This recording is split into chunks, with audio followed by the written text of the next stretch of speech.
Okay, so today we're going to talk about how energy can transform from one form to another. So all forms of energy can be transformed into other forms of energy. This is called an energy transformation, which is a change from one form of energy to another. Some energy transformations involve one type of energy changing, others involve the energy changing multiple times. So we have what are called single transformations, and that's where one form of energy is transformed into another to get work done. So think of a toaster. You're taking electrical energy from the plug and turning it into thermal energy, which cooks your toast or whatever you have for your English muffin, whatever you have in the toaster. You also have your cell phone. That takes electrical energy and converts it to electromagnetic energy, which is basically either light energy or light that comes from, things like the sun or radiation of some kind.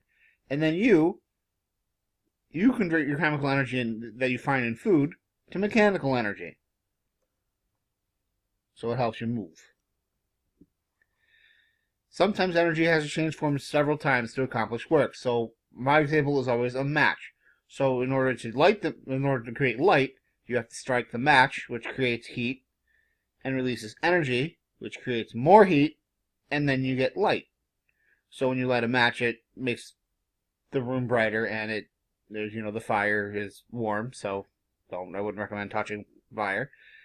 And so, in energy terms, it's mechanical energy, where you strike the match, creates thermal energy, which is where you make the heat, which creates chemical energy, which creates more thermal energy, and then turns that into electromagnetic energy, which is light.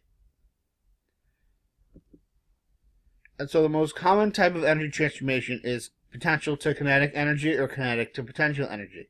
So falling objects, as the height of the object decreases, it loses its potential energy, while kinetic energy increases.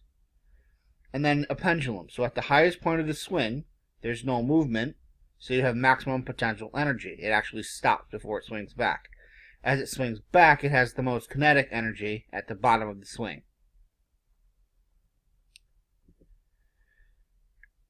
And so energy is always not created or destroyed during the transformation of energy. So it's law of conservation of energy, just like the conservation of momentum, just like the conservation of mass in chemistry.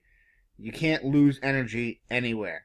So the total amount of energy is the same before the transformation and after. And so, as I just mentioned, this relates to other laws, because we have the law of conservation of mass, where you can't create or destroy matter in a chemical reaction, and we also have the law of conservation of momentum, where you have to conserve the momentum throughout a collision. And that's the end of the screencast for today.